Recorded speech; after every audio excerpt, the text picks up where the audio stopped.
പൊന്നണിയട്ടെ. Sevens Golden Diamonds, Eramallur, Vadathala. Kochi നിയോജക മണ്ഡലത്തിലെ കായിക മേഖലയുടെ വളർച്ചയ്ക്കായി പ്രത്യേക കായിക സമിതി രൂപീകരിക്കുമെന്ന് മുഹമ്മദ് ഷിയാസ് MLA. കൊച്ചി നിയോജക മണ്ഡലത്തിലെ കായിക മേഖലയുടെ വളർച്ചയ്ക്കായി പ്രത്യേക കായിക സമിതി രൂപീകരിക്കുമെന്ന് മുഹമ്മദ് ഷിയാസ് MLA പറഞ്ഞു. വൈവിധ്യങ്ങളുള്ള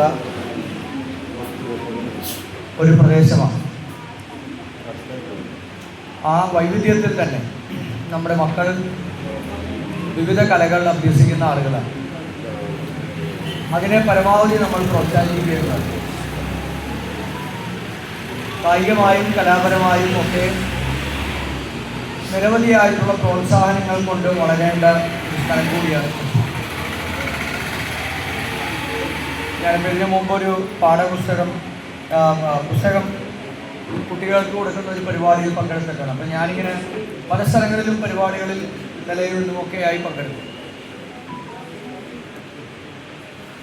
ഇതുവരെ ഞാനൊരു ജനപ്രതിനിധിയായിട്ടില്ല. ഒരു രാഷ്ട്രീയ നേതാവെന്നുള്ള രീതിയിൽ നിരവധി പരിപാടികൾ നടത്തിയിട്ടുമുണ്ട്. സ്വാഭാവികമായും സമരങ്ങളും ബഹളങ്ങളും മാത്രമല്ല, നമ്മളല്ലാതെ അതിനപ്പുറത്തും സമൂഹത്തിന് എല്ലാവരെയും ഒരുമിച്ച് കൂട്ടാൻ കഴിയാവുന്ന നിരവധി പരിപാടികൾക്ക് നേതൃത്വം കൊടുത്തിട്ടുണ്ട്. അപ്പോൾ ഞാൻ എല്ലാവരുമായി ആലോചിച്ച്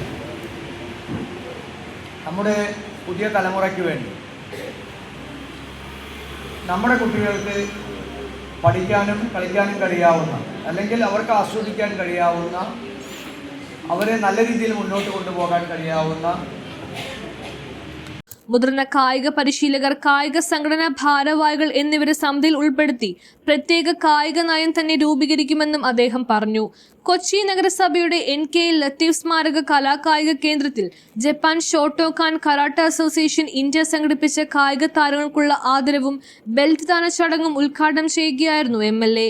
അസോസിയേഷൻ എറണാകുളം ജില്ലാ ചീഫ് I. അഷ്റഫ് മാസ്റ്റർ അധ്യക്ഷത വഹിച്ചു.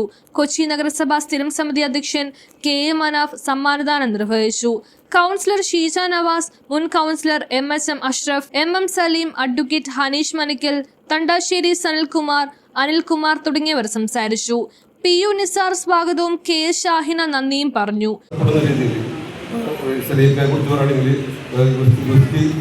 പഠിപ്പിക്കാവുന്ന ഉദ്ദേശത്തോടു കൂടി എല്ലാ പിള്ളേരെയും കുട്ടികളെയും ഫോർട്ട് കൊച്ചിയിലായാലും നമ്മുടെ സംസ്ഥാന ഈ ഇന്ത്യയിലെ എവിടെയെങ്കിലും കൊണ്ടുപോയി അവർക്ക് വേണ്ടി സഹായം ചെയ്തുകൊണ്ട് ഒരു വ്യക്തിത്വമാണ് ശ്രീ സലീമുള്ളത്. അതുപോലെ തന്നെ ഒരു കാലഘട്ടത്തിൽ കരാട്ട എന്നൊക്കെ പറയുന്നത് നമ്മുടെ സമൂഹത്തിൽ നമ്മൾ സാധാരണക്കാർക്ക് അടുക്കാൻ പറ്റുന്നൊരു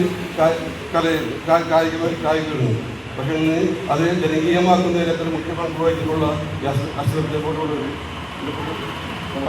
നിസ്സാരപ്പെടുള്ളവർ, അതുപോലെ സാംസ്കാരിക ഈശ്വരക്കളി എന്ത് സഹായത്തിന് വിളിച്ചാലും ഓടിയെത്തി അതിന് പരിഹാരം ഈശ്വരക്കൾക്കുള്ള സഹായം, അങ്ങനെയുള്ള നല്ലൊരു വേദി ഈ വേദിയിൽ വന്നിരിക്കാനും നിങ്ങളോട് മുമ്പിൽ അടുത്ത് സംസാരിക്കുന്നതിൽ സന്തോഷം കൂടി വിജയികളായ എല്ലാവർക്കും ആശംസകളും അനുബോധങ്ങളും അറിയിച്ചുകൊണ്ട് ഈ പരിപാടി എന്ന് പറഞ്ഞാൽ വെറുങ്കൈ പ്രയോഗം എന്നതാണ്. Karate, kung fu, judo, any other martial arts. The mother of the martial arts in Kalalipet, Kerala, South India. കളരിപ്പേറ്റിൽ നിന്നാണ് ഇതെല്ലാം വേർതിരിഞ്ഞു പോയിരുന്നത്. പക്ഷെ അതിനൊരു സിസ്റ്റമാറ്റിക് ഇല്ല എന്നതാണ് ഏറ്റവും വലിയ വസ്തുത. ആര്യ ദ്രാവിഡ വംശത്തിൽ മുതൽ ഇവിടെ വന്ന ബുദ്ധസന്യാസികൾ കളരിപ്പേറ്റ് പഠിക്കുകയും അത് ഗുരുവുമായി അടുത്ത് കഴിയുമ്പോൾ ഗുരു കൊടുക്കുന്ന ആ ശിഷ്യബദ്ധത്തിൽ ഗുരു അറിഞ്ഞു കൊടുക്കുന്നതാണ് വേർകൈ പ്രയോഗം. അപ്പൊ നമുക്കെല്ലാം ആയുധമല്ലേ പോയി നടക്കാൻ സാധിക്കും? ഇല്ല. അപ്പൊ ഇവരാണെങ്കിൽ അത് ആയുധമില്ലാതെ, ആയുധം പഠിക്കുകയും ചെയ്യും, ആയുധമില്ലാതെ നടക്കുകയും വെറുങ്കൈ പ്രയോഗം. അത് ചൈനയിലായാലും ജപ്പാനിലായാലും അവിടെ പോയി അത് വെള്ളവും ചേർത്തില്ല. മലയാള ഭാഷയായ വെറുങ്കൈ പ്രയോഗം കരാത്തിക്കോ എന്ന വാക്ക്. പക്ഷെ അവർ ഡെയിലി ടെസ്റ്റുകളൊന്നും ബെൽറ്റ് ഡാൻസുകളൊന്നും white, yellow, green, orange, green, blue, purple, brown, black first ഒക്കെ ഇങ്ങനെ ഡിഗ്രി. അപ്പൊ അങ്ങനെ ഡിഗ്രി എടുത്ത കുട്ടികളും അതിരിക്കും. നിങ്ങൾ മനസ്സിലാക്കിയിട്ട് ഇത്രയേ ഉള്ളൂ. ഇതിന്റെ കഴിവുകളും അങ്ങനെ കുറവില്ല. അപ്പൊ അതുകൊണ്ട് നമ്മൾ എപ്പോഴും ഈ കുട്ടികൾ മാതൃകയിൽ വരും. ഇവരുടെ അതിന് മാതാപിതാക്കൾ പറയാനുള്ളത് ന്യൂസ് ബ്യൂറോ, മട്ടാഞ്ചേരി.